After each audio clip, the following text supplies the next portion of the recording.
I don't see any more. Nor do I. The plan worked. It did. It bloody worked.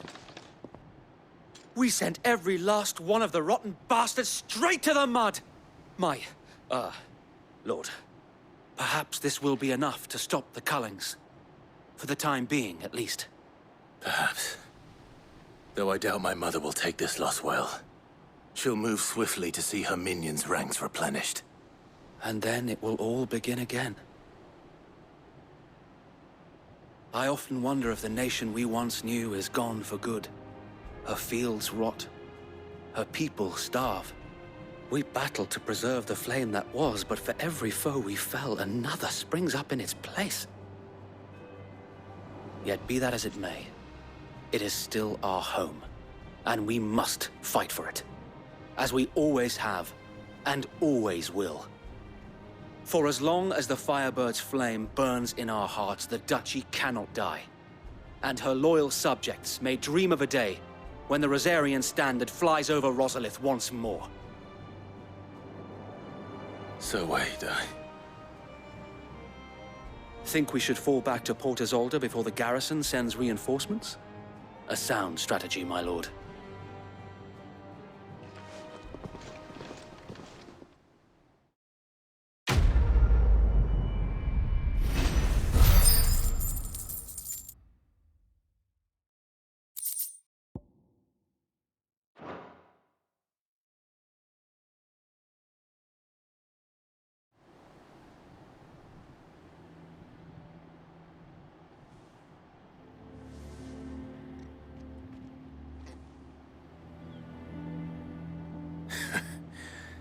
And how long has my uncle been funding you and your comrades' endeavors? Since the beginning. Lord Byron was the first person I turned to after forming the Guardians. And had I known of this tunnel back then, I wouldn't almost have been hanged by the city guard for trying to sneak over the wall. I suppose a formal request for an audience would have appeared suspicious. And appearances must be maintained. Were the Vice-Regency to catch wind of Lord Byron's involvement in our movement, they'd seize his estate and send him to the gallows, where he would be of no use to anyone. And so, though it sickens him to the soul, he plays the part of the loyal lord, knowing that one wrong move might prove his downfall. It is why he remains ever vigilant. Don't be surprised if he refuses you an audience, especially since you're famously dead. Then I will have to think of a way to prove that I am neither wraith nor wrongdoer. I might have something which could help with the latter. It's the mark of the Guardians. Display it, and those who love Rosaria will know where your loyalties lie.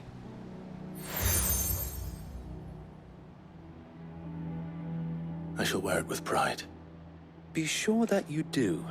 I don't want my men attacking you again. Unless you deserve it. If only Sir Tyler could have been here to see you. Or the Lord Commander. Thank you, Sir Wade. If there is ever anything you need. I know. Go on now, my lord.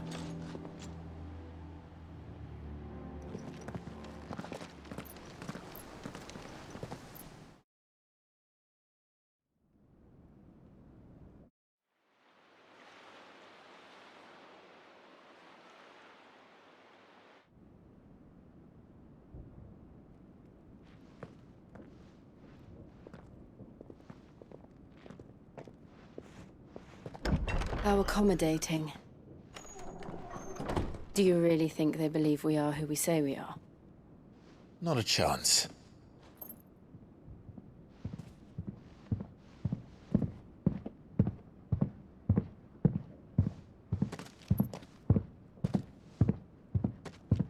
Right, I guess. My uncle believes we're imposters here to rob him. And means to string us up himself.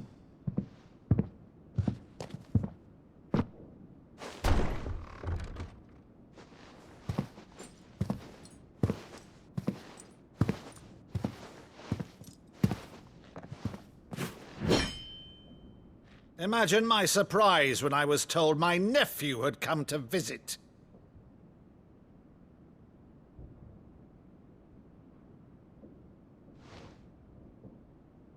Clive Rosfield died long ago. And for uttering his name here, you shall pay with your tongue!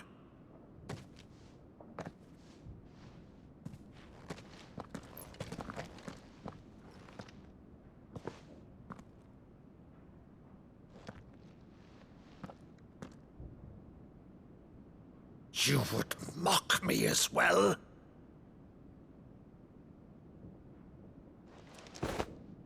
It is I, Sir Crandall of Camelot, loyal servant to her serene holiness, Saint Sybil the Unshod. Meadow, thou vile sorcerer, for thy crimes against church and crown, I shall have thy head.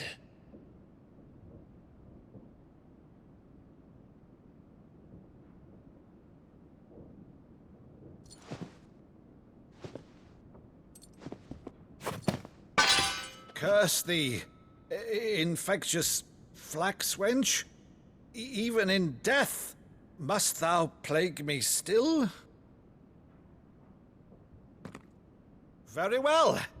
I shall open the gates of hell, that thou might see thy charge once more.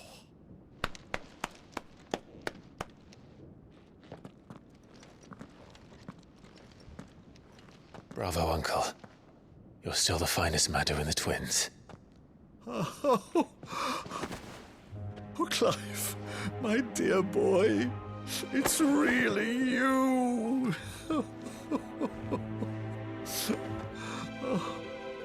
You always were fond of that scene from The Saint and the Sanctuary. Never did let me play Sir Crandall.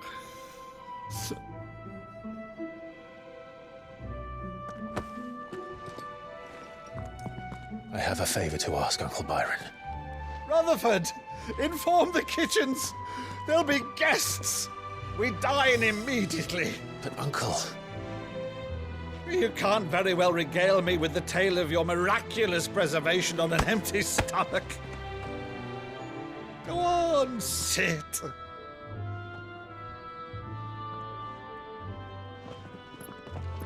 See that you use the good plates, Rutherford.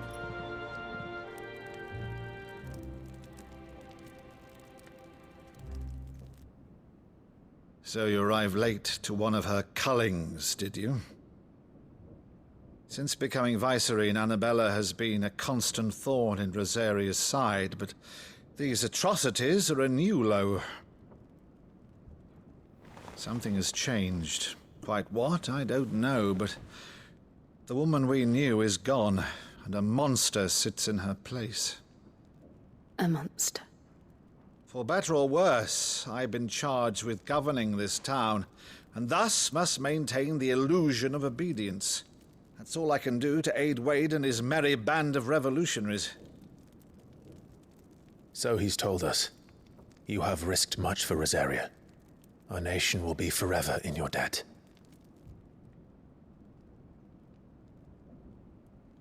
It has been 20 years, Clive. The nation your father and your forefathers fought to defend is no more.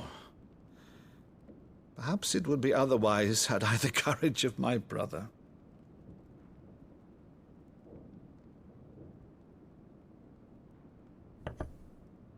All right, if it's a ship you require, a ship you shall have. I've a galley in port, but recently relieved of her cargo. She can be outfitted for the voyage in a matter of weeks. So you believe us, then? About everything? Believe you? Ha! Only a fool would believe even half of the things you claim. But until tonight, only a fool would have believed my nephew still lived. And besides, I have it on good authority that Clive is telling the truth. Whose authority? On your own, of course. You've always been a terrible liar. Is that true? It's not untrue. Let's say no more about it, eh? It wouldn't do to linger on my nephew's greatest failing.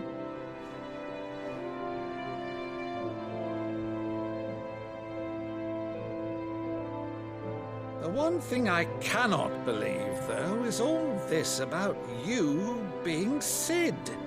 You were always such a good boy, but now you're quite the outlaw. Which, if I'm not mistaken, would make me an outlaw's uncle. Right then, who shall we pillage first? Rutherford, fetch me my cutlass. This will be fun.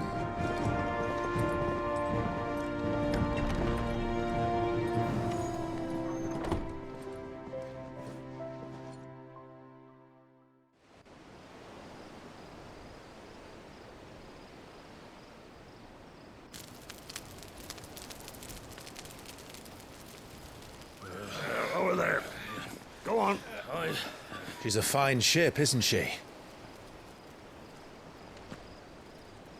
Once outfitted, she'll bear us across the boiling sea to Drustinus in the space of 3 days.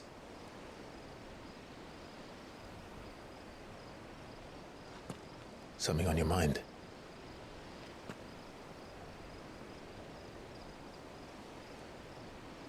Monsters. When I served the Iron Kingdom, I did so because I saw no other choice. Because once they learned that the lash would not move me, they turned it on those who could.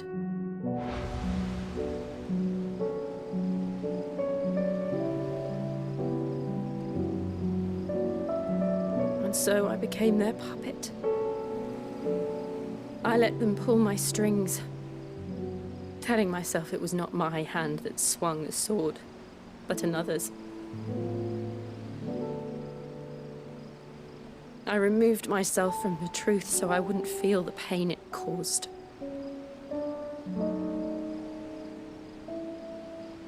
And before I knew it, I no longer felt anything. Anything at all.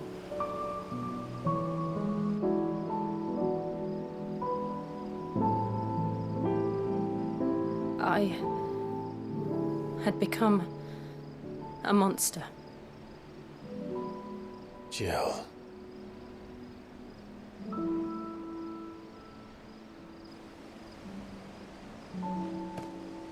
I don't want to be a monster, Clive. Do you understand? I want to choose a different path, a better path. To live on my own terms. But before I can do that, I need to come to terms with my past.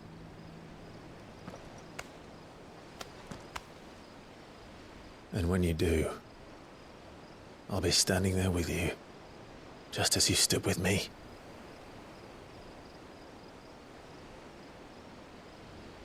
Thank you, Clive. I must atone for my sins. Only then, when it's done, will the monster cease to be. Just promise me that you won't die with it.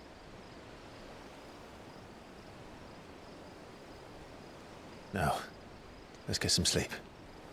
The journey back to Benamir is long, and there is much to tell the others.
Founder knows what awaits us in the Iron Kingdom.